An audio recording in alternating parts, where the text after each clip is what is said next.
이번 이제 지식향연의 주제가 그 살라미스 해전 2500년에서 이제 에게의 시대, 정확하게는 이 페리클레스라고 하는 사람의 시대를 우리가 공부하는 게 중요한 목적 중에 하나죠.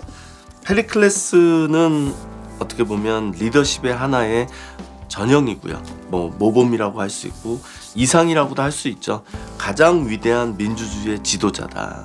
이제 그런 면에서 역사적으로 너무나 중요한 인물이고요. 한 시대를 대표하는 사람이기도 합니다.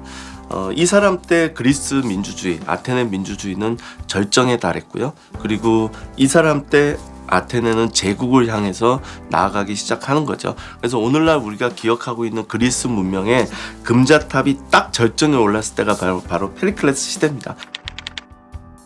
페리클레스의 위대함이라는 거는 이 사람의 인생을 통해서 너무나 많은 일화를 통해서 우리에게 전해지고 있는데, 그 중에 저는 이제 두 가지가 참 뛰어나다는 생각이 들어요.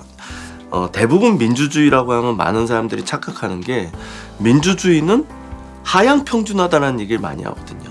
결국 평준화를 하다 보면 사람들이 밑으로 내려가지 위로 올라가지 않는다.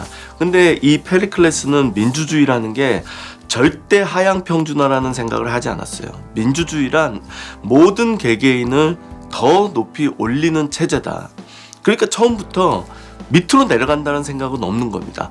모든 개개인 한 사람 한 사람을 더 그들의 어떤 잠재력을, 특성을 발현시켜서 정말로 인간다운 인간으로 만드는 게 민주주의다라는 거에 대한 확고한 신념을 갖고 있었다는 측면에서 너무나 위대한 거고요. 그리고 이제 또 하나는 이 사람이 리더십에 대해서도 참 중요한 얘기를 했어요. 위대한 리더란 4가지 특성을 가져야 되는데, 첫째가 통찰력이다. 지금 우리가 무엇을 해야 되는지를 아는 것. 두 번째가 설득력이다. 그리고 세 번째가 애국심과 청렴결백이라는 겁니다. 그게 오늘날 우리가 어떻게 보면 리더를 선택하는 기준일 수도 있어요. 통찰력, 설득력, 애국심, 그리고 청렴결백. 근데 생각해보세요. 2500년 전에 이 사람은 왜 설득력을 얘기했을까요? 이 시스템이 민주주의 시스템이기 때문에 그런 겁니다. 국민들에게 내가 왜 이 정책을 하려고 하는지, 우리가 왜 이 길로 나가야 되는지 설명해야 되고, 그들을 설득할 수 없다면 그의 정책과 통찰력은 아무 의미가 없는 거죠. 그리고 애국심이라는 거, 청렴결백이라는 거, 이거 민주주의에서 필요한 리더십의 덕목입니다. 아니, 왕 중에 검소한 왕 들어보셨어요? 황제 중에 검소함을 덕목으로 한 황제 들어보셨어요? 그렇지만 민주주의의 지도자는 그래서 안 된다라는 거를 2500년 전에 그 화두를 던졌다는 측면에서 이 사람은 리더십에서도 너무나 탁월한, 그리고 그거를 실천했다는 게 더 중요하겠죠. 우리가 알고 있는 그 아크로폴리스 위에 파르테논 신전이라든지 이런 것도 다 이 사람 시대 때 지어진 거고요. 네, 그런 면에서 너무나 소중한 사람이고, 그렇지만 역사적으로는 명함을 남긴 사람이에요. 그렇게 위대하다는 측면에서는 명이라고 할 수 있지만, 이 사람이 사실은 아테네 사람들한테 잘못된 인식도 하나 심어준 게 있거든요.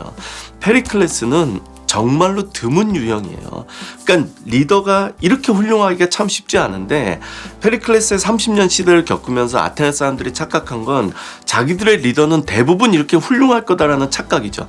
그러다 보니까 무능한 리더가 왔을 때 그들이 무능할 거라고 생각하지 않고, 아마도 페리클레스처럼 선의를 가지고 있거나 아니면 굉장히 유능할 거다라는 착각 속에 사실은 이제 농락당했다? 속아 넘어가게 되는 거죠. 그래서 페리클레스 이후에 아테네 민주주의는 급속도로 몰락하게 됩니다.